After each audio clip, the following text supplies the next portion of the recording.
boa noite. A partir de hoje, todas as sextas-feiras na TV Viçosa, você tem um encontro marcado com o Persona. A cada semana, o programa vai apresentar entrevistas de personagens da nossa comunidade que são polêmicos, interessantes ou desenvolvem trabalhos que valem a pena conhecer melhor.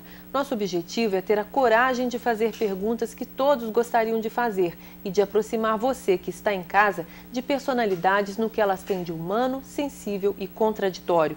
Para o programa especial de estreia, não poderíamos contar com um entrevistado melhor do que o ex-reitor da UFV, Antônio Fagundes de Souza. Além de um perfil que se encaixa perfeitamente na proposta do Persona, ele foi o criador da TV Viçosa em junho de 92. O professor Fagundes deixou sua marca na história da Universidade Federal de Viçosa, onde exerceu 3 mandatos, de 74 a 78, de 82 a 84 e de 88 a 92. Ao longo de sua carreira administrativa e política, revelou-se uma pessoa persistente e polêmica, que formou ao mesmo tempo um grande número de fiéis simpatizantes, mas também algumas antipatias. Entre suas realizações estão a construção do Colune, o Centro de Vivência, o Bioagro, o Departamento de Economia Doméstica. O professor Antônio Fagundes de Souza foi também reitor da Universidade Federal de Ouro Preto, de maio de 79 a julho de 82. E foi ainda deputado estadual constituinte pelo PFL de fevereiro de 87 a agosto de 88. Professor Fagundes, boa noite. É uma grande honra para nós tê-lo aqui no programa de estreia, ainda mais porque o senhor foi o criador da TV Viçosa, que completa agora 12 anos. Olha, o prazer é meu. Eu estou aqui atendendo a este convite com muita satisfação. Professor, eu vou começar com uma pergunta muito atual. Há pouco tempo, um candidato a reitor, nós estamos vivendo um processo de sucessão na reitoria, me disse que nas visitas que são feitas aos departamentos, o senhor é a pessoa mais citada. E o senhor não é reitor há 12 anos. Provavelmente o senhor é a pessoa mais lembrada dessa universidade, né? Entre os reitores que passaram, o senhor ainda é muito falado. Mas eu perguntei, ele me disse o seguinte, que as pessoas falam do senhor, o senhor desperta grandes paixões. Ou o senhor é muito amado ou é muito odiado. Por que isso? Por que o senhor é tão polêmico? Olha, isso na realidade tem a ver com tudo o que nós realizamos e propomos para fazer com que essa universidade que vivenciamos desde a época de estudante chegasse nesse nível que chegou. Uma universidade aberta, com uma estrutura administrativa enxuta na base de departamentos ao invés de escolas ou faculdades, e departamentos agregados em 4 unidades centro e com mais autonomia. Você sabe que os cursos da universidade estão ligados aos respectivos departamentos e esses departamentos têm autonomia. E essa autonomia é importante para a qualidade do ensino e de tudo. E nessa ação geral de crescimento, de transformações, é evidente que alguém pode julgar que foi prejudicado. Enfim, é normal. Em qualquer administração você tem que olhar um objetivo à frente.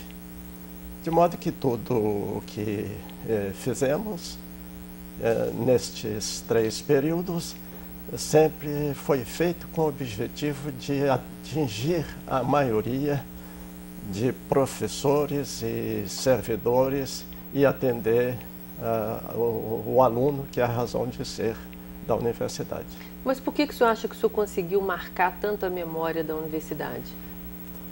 Exatamente porque partimos desde o início para realizar uma infraestrutura física de urbanização do campus, de estrutura de prédios, porque são vários edifícios, salas de aulas, laboratórios espalhados pelo campus, unidades administrativas e, além disso, uma valorização do pessoal, de professores e funcionários, com salários compatíveis com o salário de mercado. No nosso primeiro mandato, implantamos uma tabela salarial competitiva com qualquer grande empresa. Então a universidade de fato se consolidou, dando condições de trabalho, sobretudo para os professores. Hoje o senhor não mora mais em Viçosa, já está afastado daqui. O senhor tem muitos amigos e muitos inimigos aqui? Não sei se tenho inimigos, mas amigos tem muito. O senhor é muito bem quisto ainda na rua, quando passa na rua as pessoas o conhecem? Você fez uma pergunta muito interessante. Há alguns que tinham se afastado e que tinham trabalhado comigo no primeiro mandato, hoje voltamos às relações normais, porque o próprio tempo faz, às vezes, as pessoas verificarem que podem ter exagerado nas suas colocações. Eu tenho recebido de pessoas que bateram de frente comigo aqui dentro, nessas realizações, que hoje me procuram para dizer que estavam mal informados na época e que, de fato, tudo aquilo que nós planejamos e implantamos, hoje está mostrando que tudo estava numa diretriz de valorizar e de, afinal, dar um status cada vez maior à nossa universidade. O senhor se considera um homem corajoso? Eu me considero determinado. Aliás, nesse particular, eu tive aqui um grande exemplo. O ex-reitor, professor Edson Pontes Magalhães, que foi o grande arquiteto da federalização da universidade, onde ele enfrentou o sindicato de professores na época contrário à federalização, que a universidade antes era estadual. Uhum. E ele, contra toda a comunidade acadêmica, federalizou a universidade. E essa federalização é a razão básica, é o fundamento básico para esta universidade ter chegado no nível que chegou. Uhum. Porque até a federalização, Viçosa era uma cidade de 20 e poucos mil habitantes. Com a federalização, hoje, nós estamos aí chegando ao nível de quase 70 mil habitantes no momento, em torno disso. Então, esse crescimento, parte dele, ou grande parte dele, é fruto dessa expansão da universidade. O senhor quer dizer com isso que para ser um realizador, para fazer grandes coisas, ficam alguns inimigos aí, alguns embates pelo caminho? É evidente, porque você não pode agradar a todos. Aliás, não existe unanimidade. Uhum. Quer dizer, você tem que estar convicto daquilo que você está propondo. O que interessa, eu posso responder a sua pergunta, se eu voltasse a 74 e aos períodos seguintes, eu posso dizer a você que repetiria tudo que fiz. Não me arrependo de nada.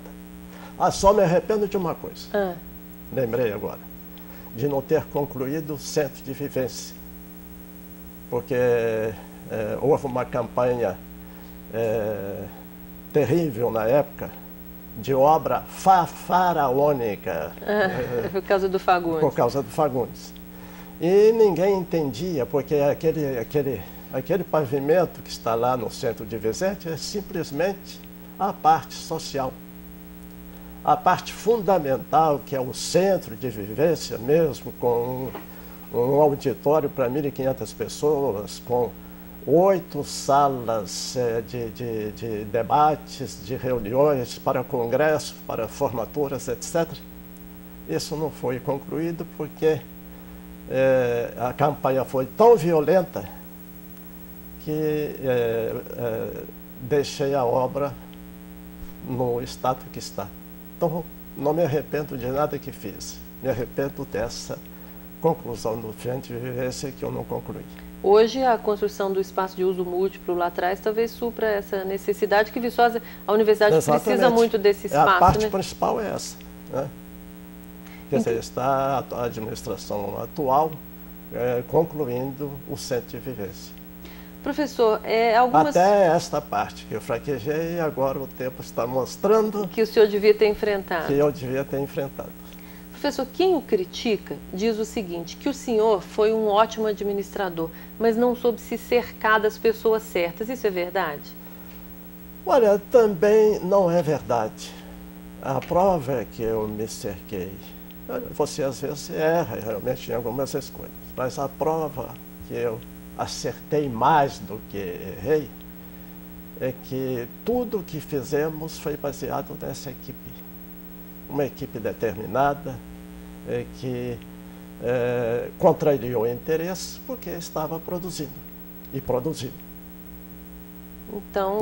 Nem nesse aspecto. A gente erra numa outra pessoa depois de algum tempo, né? Mas nada que pudesse prejudicar o trabalho e o conjunto. Professor, nós vamos para um pequeno intervalo e nós voltamos depois do intervalo falando sobre as realizações do professor Fagundes. Um minuto só.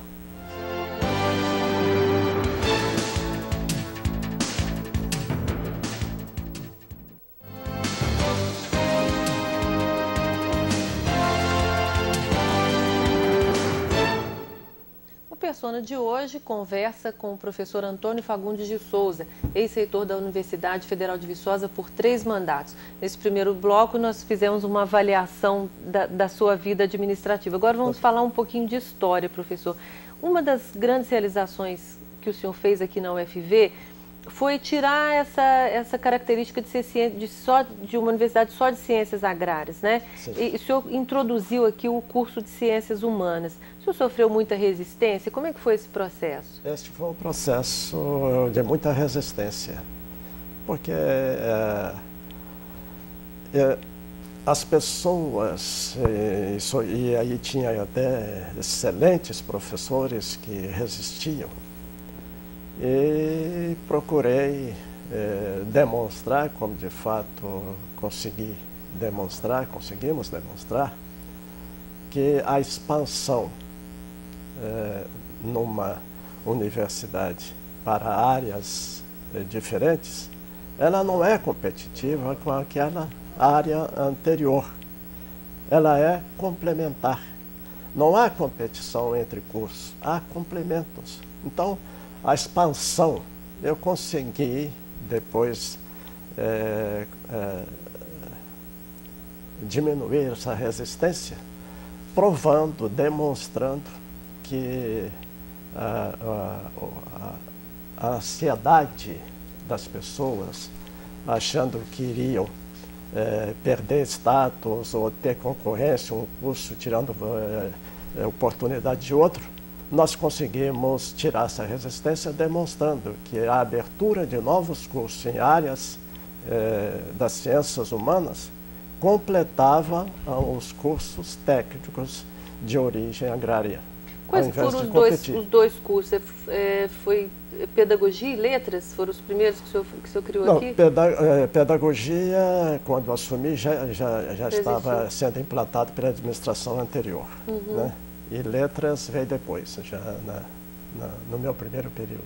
Hoje a UFV tem 36 cursos de graduação e 11 nas ciências humanas. Sim. Ainda é muito pouco, né? Há 5 anos nós tivemos aí a criação de vários cursos novos. Jornalismo, dança, que foi uma coisa bem diferente aqui na universidade, história e geografia. O senhor ainda acha pouco? O senhor acha que... Qual que é a tendência da universidade? A questão das ciências agrárias está bem resolvida? Acho que está bem resolvida. É evidente que a ciência está sempre desmembrando, né? Em áreas específicas. Mas no caso das ciências humanas, existe um curso que foi o último que nós implantamos, que foi muito polêmico, que é o curso de Direito. E hoje está aí a prova que nós estávamos certos, porque o curso de Direito em Viçosa é grau A. De modo que acho que a universidade está no caminho certo. O senhor acha que é para se criar mais cursos de ciências humanas? Sem dúvida. E o senhor enxerga a área de saúde crescendo em Viçosa também ou não? Esse é outra área que, lamentavelmente, no último mandato era um projeto nosso, iniciar a área de saúde com o curso de odontologia e um curso baseado no sistema da Flórida, em que o aluno fazia toda a parte teórica e passaria 2 ou 3 semestres na parte prática, com gabinetes dentários na periferia das cidades para treinar. E esta área para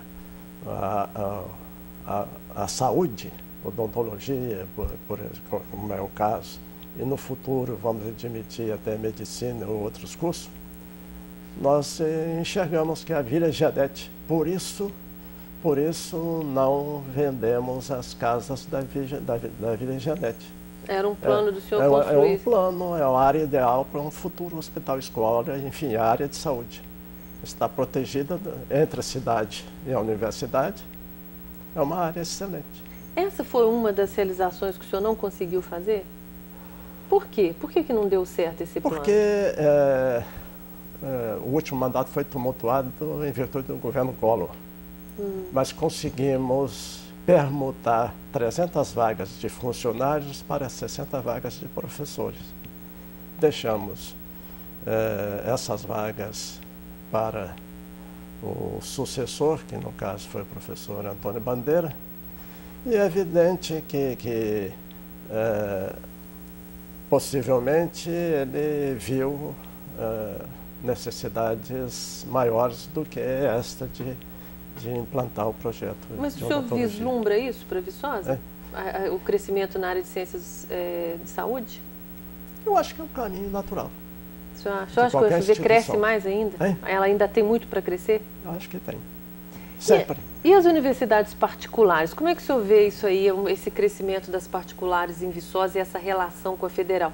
Viçosa realmente tem uma vocação de ensino? O senhor acha que está no caminho certo ou é competitivo? Está também no caminho certo.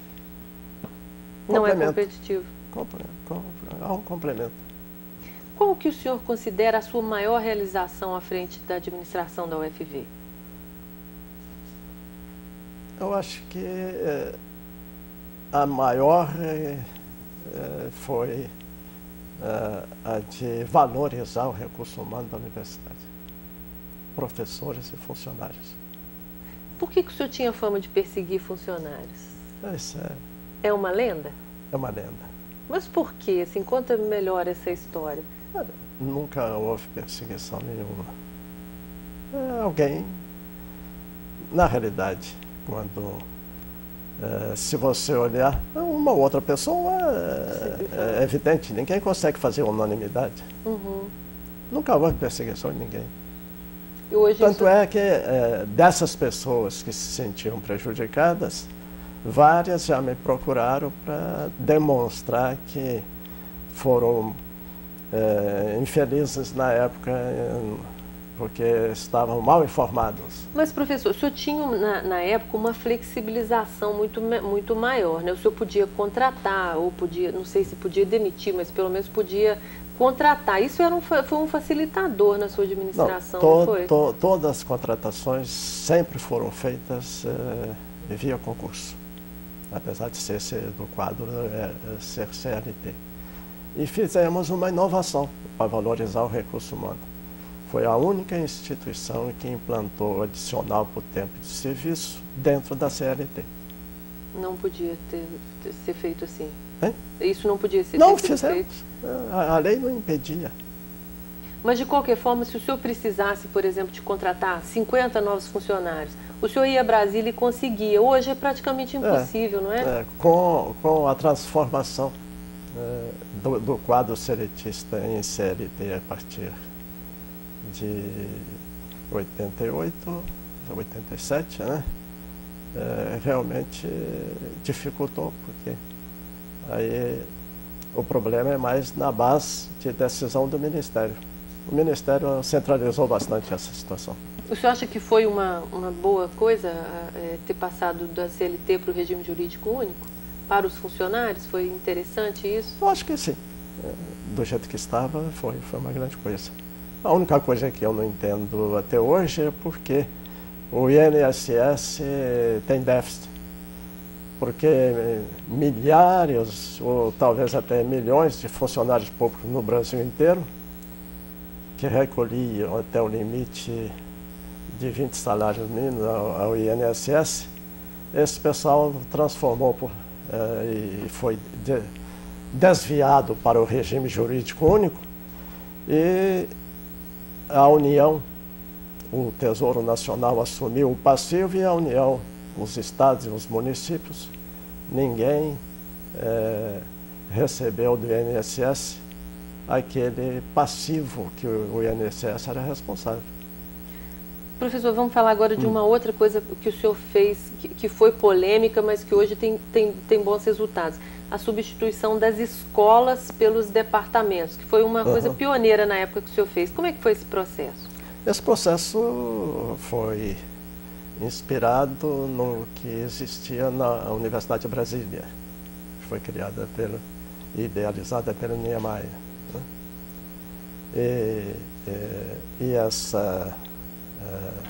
A Universidade de Brasília tem um sistema departamental sólido. E com isso transformamos as nossas escolas em centros. Mas qual que foi o benefício? Porque antes aqui havia escola de agronomia, de veterinária, de floresta, né? E qual que é a diferença burocrática? Qual que é a diferença burocrática? A diferença burocrática é que reduzimos hoje nós temos quantos cursos de graduação?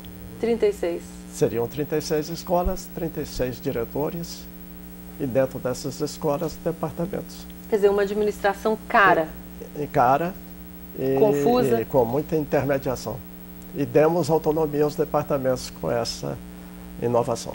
Mas se isso era uma coisa boa, por que isso foi tão, na época, isso foi tão polêmico? Foi polêmico aqui ou foi polêmico lá fora? Não, foi polêmico aqui. Também? Também.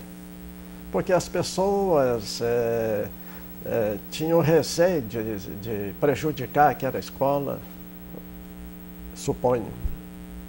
Ou então tinha receio de perder aquela função. E hoje o senhor acha que foi uma grande herança que o senhor deixou? Acho que sim. Porque hoje nós temos 4 centros, portanto 4 diretores, e para cada curso gerenciado, cada curso centro gerenciado por departamentos. E às vezes mais de um curso num departamento, né? Mais que acontece de um também. Deu uma estrutura mais enxuta, mais econômica. Exatamente. Professor, nós vamos para um pequeno intervalo e voltamos daqui a pouco. Um minuto só.